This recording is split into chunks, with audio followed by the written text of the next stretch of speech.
Hello all, welcome back to Vamshika cooking and tips channel. అందరికీ నమస్కారం అండి. అందరూ ఎలా ఉన్నారు? నేనైతే సూపర్గా ఉన్నాను. మీరు కూడా సూపర్గా ఉన్న హార్ట్ఫుల్గా అయితే కోరుకుంటున్నాను. స్కిప్ చేయకుండా చూడడానికి అయితే ట్రై చేయండి. ఈ టిప్స్ తోటి మన పనులను సులువుగా చేసుకోవచ్చు, మన మనీని అయితే సేవ్ చేసుకోవచ్చు. ఏది మీకు బాగా నచ్చింది అనేది కమెంట్ బాక్స్లో కమెంట్ చేయండి. యూస్ఫుల్గా అనిపిస్తే మీ ఫ్రెండ్స్ అండ్ ఫ్యామిలీకి షేర్ చేయండి. టిప్ని అయితే చూసేద్దామండి. బేకింగ్ సోడా ఉంటుంది కదా, ఒక ఫుల్ స్పూన్ అయితే తీసేసుకున్నాను. దానిలోనే సాల్ట్ ఉంటుంది కానీ సాల్ట్ కూడా ఒక ఫుల్ స్పూన్ అయితే తీసేసుకున్నాను. వెనిగర్ ఉంటుంది కానీ వైట్ వెనిగర్ని లేదంటే సింథటిక్ వెనిగర్, ఈ రెండిట్లో ఏదైనా పర్లేదండి. దాన్ని 3 స్పూన్లు అయితే వేసేసుకున్నాను. ఈ లిక్విడ్ తోటి కనుక మీరు ఒక్కసారి ట్రై చేశారనుకుంటే మాత్రం ఎప్పటి కూడా బయట నుంచి లిక్విడ్స్ అనేవి తీసుకున్నారండి. నిమ్మకాయలు ఒక 4 అయితే వేసేసుకున్నానండి. నేను దానిలోనే ఒకటే అక్కడ మిస్ అయిందండి. నాకు 4 నిమ్మకాయలు అయితే పిండేసుకున్నానండి. నేను స్పూన్తో బాగా కలిపేసేసుకోవాలి. దానిలోనే షాంపూ ఉంటుంది, షాంపూ కూడా కొంచెం వేసే స్పూన్తో బాగా కలిపేసేసుకోవాలండి. కర్పూరం కూడా వేసేసుకొని ఒక 4 కర్పూరాలు పౌడర్ లాగా వేస్తే బాగా కలిపేసుకోవాలి. గోరువెచ్చని నీళ్ళు అయితే పోసేసేయండి ఫస్ట్. ఈ లిక్విడ్ మనకి 1 మంత్కి సరిపడా అయితే చేస్తున్నానండి నేను. దీన్ని కొంచెం వేసుకొని మాప్ పెట్టుకుంటే చాలండి. బయట లిక్విడ్స్, ఈ లిక్విడ్ మనం అలవాటు పడిన తర్వాత బయట లిక్విడ్స్ అనేవి తీసుకొచ్చుకోవడానికి ఇష్టపడమండి. ఈ లిక్విడ్ని కొంచెం చల్లారిన తర్వాత ఇలాంటి బాటిల్ కానీ లేదంటే వాటర్ బాటిల్లో క్యాప్కి కూడా హోల్స్ వేసి పెట్టేసుకోవచ్చు అండి. ఈ బాటిల్కి హాఫ్ వరకు వచ్చేసి ఇంకో హాఫ్ ఏంటంటే నేను నార్మల్ వాటరే కలిపేస్తున్నానండి. ఆ తర్వాత దీన్ని మాప్ పెట్టుకునేటప్పుడు మనం ఇక్కడ నేను హాఫ్ బకెట్ తీసుకున్నాను కాబట్టి 2 క్యాప్స్ అయితే వేస్తున్నానండి. మీరు ఫుల్ బకెట్ తీసుకుంటే 4 క్యాప్స్ కనుక వేసేసుకున్నారనుకోండి, మన టైల్స్ అనేవి చాలా నీట్గా అయితే క్లీన్ అయిపోతాయి. అంటే మంచి వాసన వస్తుందండి. ఎలాంటి చీమలు బొద్దింకలు కూడా రాకుండా ఉంటాయి, చిన్న చిన్న ఎగిరే పురుగులు కూడా రాకుండా ఉంటాయండి. అండ్ అలానే మంచి వాసన వస్తుంది కర్పూరం వేసాం కాబట్టి. అండ్ అలానే ఉప్పు ప్లస్ షాంపూ వేసాను కాబట్టి అనేవి చాలా నీట్గా క్లీన్ అయిపోయి షైనింగ్ కూడా అనిపిస్తూ ఉంటాయండి. రూపాయి ఖర్చు లేకుండా ఇంట్లో ఉన్న వాటితో న్యాచురల్గా ఈ విధంగా లిక్విడ్ తయారు చేసుకొని మీరు మాప్ పెట్టుకునండి. ఇల్లంతా చాలా నీట్గా అయితే ఉంటుంది. అట్ ద సేమ్ టైం మంచి వాసన కూడా వస్తూ ఉంటుంది. నెక్స్ట్ టిప్ వచ్చేసి, ఈ చలికాలంలో అగ్గిపెట్టెలు టచ్ చేసాము అనుకోండి, తడిగా ఉంటాయి కదండి, త్వరగా కూడా వెలగవు కదా. మనకి అగ్గిపెట్టెలు అనేది టచ్ అవ్వకుండా మన అగ్గిపెట్టెలు వెలిగించిన ప్రతిసారి త్వరగా వెలగాలి అనుకుంటే మాత్రం ఈ సింపుల్ టిప్ని అయితే ట్రై చేయండి. మీకు ఖచ్చితంగా వర్క్ అవుతుంది. అగ్గిపుల్లలన్నీ తీసేసి ఒక పాత బాక్స్ ఏదైనా ఉందంటే ఆ పాత బాక్స్లో పెట్టేసేసేయండి. అగ్గిపుల్ల వెలిగించేది ఉంటుంది కదండి, దాన్ని తీసుకొని ఈ విధంగా క్యాప్కు పెట్టేసేసి డబుల్ టేప్ ప్లాష్ వేసి అంటించేసేసేయండి. నేను 2 మ్యాచ్ బాక్స్లు అయితే తీసేసుకున్నాను అండి. ఒకటి అలా కట్ చేసి పెట్టేశానుగా, సెకండ్దే బ్యాక్ సైడ్ డబుల్ టేప్ ప్లాష్ వేసి అంటించేసేసానండి. అది కూడా దేనికి ఉపయోగిస్తాను చూపిస్తాను చూడండి. మనం చెయ్యి ఎంత తడిగా ఉన్నా సరే మ్యాచ్ బాక్స్ పుల్లలు అనేవి ఈజీగా తీయొచ్చండి. ఎందుకంటే అది లోపల ఉంటాయి కాబట్టి క్యాపే కాబట్టి తీసేయచ్చు. అలా మనం వెలిగించవచ్చు. అయిపోయిన తర్వాత ఏం చేస్తామంటే అగ్గి పుల్లలు ఎక్కడ పడితే అక్కడ పడేస్తూ ఉంటాం. అలా కాకుండా ఈ విధంగా బ్యాక్ సైడ్ కనుక మీరు డబుల్ టేప్ ప్లాష్ వేసి అగ్గిపెట్టిన అంటించేసామనుకోండి, ఆ వెలిగిని ఆ తర్వాత మనం ఈ విధంగా బ్యాక్ సైడ్ కనుక పెట్టేసుకోవచ్చు అండి. దీనివల్ల మనకు ఆ ప్లేస్ అంతా కూడా చాలా నీట్గా అయితే ఉంటుంది. ఒకటి మాత్రం గుర్తుపెట్టుకోండి, బ్యాక్ సైడ్ మీరు అగ్గిపుల్ల వేసేటప్పుడు నిప్ అనేది లేకుండా మొత్తం ఆర్పేసిన తర్వాత అయితే పెట్టేసుకోండి. ఐ హోప్ ఈ టిప్ కూడా నచ్చింది అనుకోండి. చూసారు కదండి, మీకు ఖచ్చితంగా నచ్చే ఉంటుంది కదా. నచ్చితే కనుక ప్లీజ్ ఒక లైక్ ఇవ్వండి. మీరు ఒక లైక్ ఇవ్వడం వల్ల ఇలాంటి బోల్డ్ టిప్స్ అయినా తీసుకొస్తూ ఉంటాను. నాకు మోటివేషన్గా ఉంటుంది, వేరే వాళ్ళకి వీడియో సజెస్ట్ అవుతుంది కాబట్టి ప్లీజ్ లైక్ ఇచ్చి సపోర్ట్ చేయండి. నెక్స్ట్ టిప్ వచ్చేసి, దారపు ఉండలు ఉంటాయి కదండి. ఒకసారి కనుక దారం మనం తీసాము అనుకోండి ఉండలో నుంచి, ప్రతిసారి బయటకు వచ్చే ఛాన్స్ ఉంటుంది కదండి. దానివల్ల చిక్కు కూడా ఎక్కువ పడుతుంది. ఒకసారి చూసుకోలేదంటే అన్ని దారపు ఉండలు కలిసిపోయి చిక్కు కూడా ఎక్కువ పడుతూ ఉంటుంది కదా. అలా కాకుండా డబల్ టేప్ ప్లాస్టర్ చాలా కొంచెం అంటే కొంచెం సరిపోతుంది. ఒక్కసారి పెడితే చాలని దారపు ఉండ అయిపోయే వరకు మనకైతే వస్తుంది. లోపల కొంచెం పెట్టేసేసి ఆ దారం ఏదైతే మనకు మిగిలిపోయిందో దాన్ని కనుక దానికి పెట్టేసాము అనుకోండి, దారపు ఉండలోంచి దారం అనేది మనకు బయటకు రాకుండా అయితే ఉంటుంది. నెక్స్ట్ టిప్ వచ్చేసేసి, ఈ చలికాలంలో ఏంటంటే బెల్లం కానివ్వండి, పంచదార కానివ్వండి, సాల్ట్ కానివ్వండి, తడి అనేది ఎక్కువ చేరుతూ ఉంటుంది కదండి. దానికోసం వీటిని ఏం చేస్తాం, ఎయిర్ కంటైనర్ జార్లో పెడుతూ ఉంటాం కదా. మనకి ఇంట్లో కనుక ఎయిర్ కంటైనర్ జారు లేదు అనుకోండి, మళ్ళీ కొనే పనే లేకుండా రూపాయి ఖర్చు లేకుండా మనం నార్మల్ జార్ని ఎయిర్ కంటైనర్ జార్ లాగా అయితే తయారు చేసుకోవచ్చు అండి. ఎలా అనుకుంటున్నారా?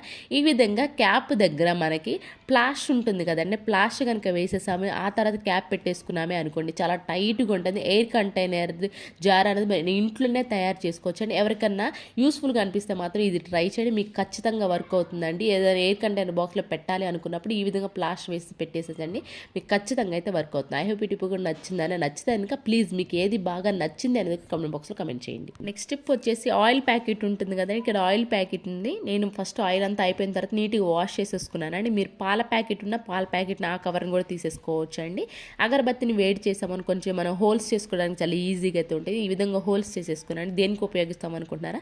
షింక్లో మనం గిన్నెలు క్లీన్ చేసేటప్పుడు కొంతమందికి నెట్ అయితే ఉంటుంది కదా, దీని అడుగునైతే పెట్టేసుకోండి. ఇన్ కేస్ అలాంటి నెట్టెడ్ది ఎవరి దగ్గరైనా లేదు అనుకోండి, ఈ విధంగా పాల ప్యాకెట్ని కట్ చేసి దాని కింద పెట్టేసామనుకోండి, మనం గిన్నెలు క్లీన్ చేసేటప్పుడు అన్నం మెతుకులు ఏవైతే ఉంటాయి మనకి ఆయిల్ ప్యాకెట్ పైన ఆగిపోతాయి అండి, అండ్ వాటర్ అనేవి కిందకి వెళ్ళిపోతాయి. దీనివల్ల ఏంటంటే మన షింక్ అనేది బ్లాకేజ్ లేకుండా అయితే ఉంటుంది. అండ్ నెక్స్ట్ స్టెప్ వచ్చేసి నిమ్మకాయ సగం వాడేసుకున్న తర్వాత ఇలా మిగిలిపోతుంది కదండి కొన్నిసార్లు, ఆ మిగిలిపోయింది కూడా డైరెక్ట్గా ఫ్రిడ్జ్లో పెట్టేసామనుకోండి, ఇలాగే ఫ్రెష్నెస్ అది లేకుండా కొంచెం ఒళ్ళిపోయినట్లు అనిపిస్తూ ఉంటుంది కదా, అలా కాకుండా ఇలా విధంగా ఏదైతే సగం పీస్ కట్ చేసామో ఆ సగం పీస్ని వాడేసిన దాన్ని కూడా పెట్టేసేసేసి యూజ్ అంతా రబ్బర్ బ్యాండ్ కనుక పెట్టేసామో అనుకోండి, ఈ విధంగా పెట్టేస్తే మనకి ఫ్రెష్గా ఉంటుంది నిమ్మకాయ అనేది.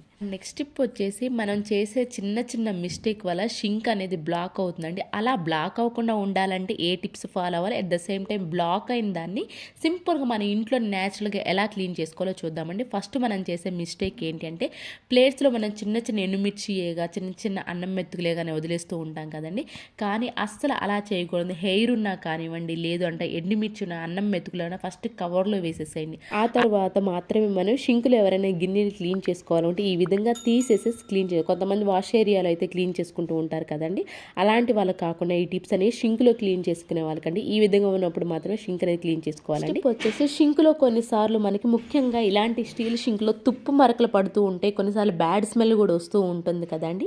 అలాంటప్పుడు మనకి తుప్పు మరకలు ఈజీగా పోవాలి అనుకుంటే నిమ్మకాయ ఉంటుంది కదండి, నిమ్మకాయ తొక్క పైన కొంచెం సాల్ట్ వేసేసి ఎక్కడైతే మనకి స్టెయిన్ ఎక్కువగా ఉంటుందో, ఆ తుప్పు మరక ఎక్కువగా ఉంటుందో ఆ ప్లేస్లో ఇలా పెట్టేసి ఒక 1 అవర్ వదిలేసని అప్లై చేసేసి 1 అవర్ తర్వాత లిక్విడ్ ఉంటుంది కదండి, మన విమ్ లిక్విడ్, అది కనుక వేసేసి క్లీన్ చేసుకున్నామే అనుకోండి, మనకి లెమన్లో ఏంటంటే సిట్రిక్ యాసిడ్ ఉంటుంది కదండి, అండ్ అలానే మైల్డ్ యాసిడ్ కూడా కలిసి ఉంటుంది కాబట్టి మనకి తుప్పు మరకలు ఏవైనా ఉన్నా కానివ్వండి చాలా నీట్గా అయితే క్లీన్ అయిపోతుంది. At the same time bad smell వస్తున్నా కానివ్వండి ఆ టైంలో చాలా నీట్గా అవుతుంది.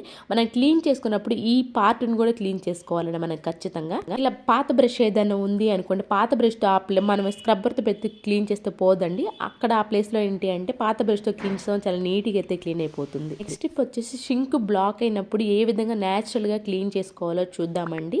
ఈ రోజుల్లో ఏంటంటే షింక్ బ్లాక్ కామన్గా అవుతూనే ఉంటుంది కదండి, అయితే మనం కెమికల్స్ వాడొచ్చులే కానివ్వండి, యాసిడ్స్ అవి మన పైప్స్ అనేవి పాడైచేస్తాయి కదండి, న్యాచురల్గా క్లీన్ చేసుకోవాలని ఇప్పుడు చాలా వరకు ట్రై చేస్తున్నారు కదా, అలాంటి వాళ్ళు ఎవరైనా ఇది సూపర్ యూస్ఫుల్ టిప్ అయితే అవుతుందండి. కొంచెం గోరువెచ్చని నీళ్ళు అయితే తీసేసుకోండి, లిక్విడ్ ఉంటుంది కదా విమ్ లిక్విడ్ అయితే వేసేసేయండి, రెండు బాగా కలిపేసేసేయండి. ఇలా కలుపుకున్న దాన్ని మన షింక్ హోల్స్ ఉంటాయి కానీ డ్రైన్ దగ్గర గనక ఇదే విధంగా షింక్ బ్లాక్ అయిన వాళ్ళు 4 టైమ్స్ అండి, పావు గంట గ్యాప్లో 4 టైమ్స్ కనుక ఈ విధంగా హాట్ వాటర్ ప్లస్ లిక్విడ్ కనుక వేసేసి పోస్తూ ఉన్నామే అనుకోండి, ఆ గొట్టాల్లో అతుకుపోయిన జిడ్డు ఏదైతుందో వేడి నీరు మనము అలాగే లిక్విడ్ మిశ్రమం వదిలించేస్తుందండి. షింక్ బ్లాక్ అనేది లేకుండా ఉంటుంది. షింక్ బాగానే ఉన్న వాళ్ళు బ్లాక్ లేకుండా ఉండాలి అన్నా కానీ మంత్లీ ఈ విధంగా ఒక్కసారి కనుక చేశారనుకోండి షింక్ బ్లాక్ అనేది లేకుండా అయితే ఉంటుంది. ఉన్న వాళ్ళు ఇలాగా మీరు 4-5 టైమ్స్ వెంటనే చేస్తూ ఉన్నారంటే షింక్ బ్లాక్ అనేది ఈ నీట్గా ఇలాంటి యాసిడ్లు కెమికల్స్ వాడకుండా నీట్గా అయితే క్లీన్ అయిపోతుంది. స్టెప్ వచ్చేసి షింక్ దగ్గర ఉండే ట్యాప్స్ కూడా సేమ్ అంతే నీట్గా క్లీన్గా ఉండాలి అనుకుంటే మాత్రం ఈ విధంగా నిమ్మకాయ పైన సాల్ట్ వేసి ట్యాప్స్కి ఉంటాయి కదండి, ట్యాప్స్కి రుద్దేసేసేయండి బాగా. తుప్పు మరకలు ఉన్నా వాటర్ మరకలు ఉన్నా కానీ ఎలాంటి కెమికల్స్ వాడుకొని ఈ విధంగా క్లీన్ చేసుకోవచ్చండి. ఆ తర్వాత అరగంట తర్వాత మీరు పాత బ్రష్తో పెట్టి క్లీన్ చేసామని చాలా నీట్గా అయితే క్లీన్ అయిపోతాయండి ట్యాప్స్ అనేవి. స్టెప్ వచ్చి కూడా సేమ్ షింక్ బ్లాక్ అయిన వాళ్ళు ఏది మీకు అవైలబుల్ ఉంటే అదైతే చేసుకోవచ్చు అండి. ఇందాక చెప్పింది ఒక ప్రాసెస్, ఇది కూడా ఇంకో ప్రాసెస్ అండి. మనకి బేకింగ్ సోడా ఉంటుంది, బేకింగ్ సోడా ఒక ఫుల్ స్పూన్ అయితే వేసేస్తున్న, అరకప్పు వెనిగర్ ఉంటుంది, వెనిగర్ని అయితే వేసేసి ఒక అరగంట పాటు వదిలేసేసండి. అరగంట తరువాత వేడి నీళ్ళు ఉంటాయి కదండి, వేడి నీళ్ళు పోస్తూనే ఉండండి. మీ షింక్ బ్లాకేజ్ క్లియర్ అయ్యే వరకు వేడి నీళ్ళు పోస్తూనే ఉన్నారనుకోండి మనకి ఖచ్చితంగా ఆ షింక్ బ్లాక్ అనేది లేకుండా ఉంటుంది. అట్ ద సేమ్ టైం మనకి బ్యాడ్ స్మెల్ అనేది కూడా లేకుండా అయితే ఉంటుంది. అంటే న్యాచురల్గా ట్రై చేస్తూ ఉండే షింక్ బ్లాక్ అనేది లేకుండా ఉంటుందండి. అండ్ అలానే మనం అంతా నీట్గా క్లీన్ చేసుకున్న తర్వాత నైటు రాక్ సాల్ట్ ఉంటుంది కదా, రాక్ సాల్ట్ ఒక ఫుల్ స్పూన్ వేసేసి నిమ్మకాయ ఉంటుంది కదా, నిమ్మకాయ ఆ జ్యూస్ని రాక్ సాల్ట్ పైన పిండేసి ఆ నిమ్మకాయ చక్కని దానిలోనే వేసేసాము అనుకోండి, నైట్ మొత్తం ఇలా వదిలేస్తే మన షింక్ అనేది అలాంటి బ్యాడ్ స్మెల్ లేకుండా అయితే ఉంటుందండి. వీటిలో మీరు ఏదైనా ట్రై చేయాలనుకుంటే న్యాచురల్గా బయట యాసిడ్స్ లేకుండా న్యాచురల్గా మన షింక్ బ్లాక్ లేకుండా ఉండాలి, షింక్ అనే బ్యాడ్ స్మెల్ రాకుండా ఉండాలి అంటే న్యాచురల్గా ట్రై చేస్తూ ఉన్నాయి మన షింక్ బ్లాక్ అనేది లేకుండా అయితే ఉంటుంది. చాలా మంచి వాసన కూడా వస్తూ ఉంటుందండి. షింక్ బ్లాక్ లేకుండా ఉండాలి అంటే మన షింక్లో ప్లేట్లో క్లీన్ చేసుకునేటప్పుడు ప్లేట్లో అన్నం మెతుకులు, ఎండుమిర్చి తొక్కలు, పచ్చిమిర్చి తొక్కలు, అలాగే నూనె కూడా లేకుండా ఉండేటట్లు వేసుకున్నామనుకో షింక్ బ్లాక్ అనేది లేకుండా ఉంటుందండి. ఇది ట్రై చేయండి, మీకు ఖచ్చితంగా వర్క్ అవుతుంది. ఇవేనండి ఈరోజు టిప్స్ ట్రిక్స్. యూస్ఫుల్గా అనిపిస్తే మాత్రం ఈ టిప్స్ అన్ని ఒకసారి ట్రై చేయండి. ఏది బాగా నచ్చింది కమెంట్ బాక్స్లో కమెంట్ చేయండి, లైక్ చేయండి, షేర్ చేయండి, సబ్స్క్రైబ్ చేసుకోవడం మాత్రం అసలు మర్చిపోకండి. రేపటి వీడియోలో మంచి మంచి టిప్స్తో మళ్ళీ మీ ముందుకు వస్తాను. అంతవరకు మీ అందరూ అయితే హ్యాపీగా ఉన్న హార్ట్ఫుల్గా అయితే కోరుకున్నాను. Thank you so much for your watching.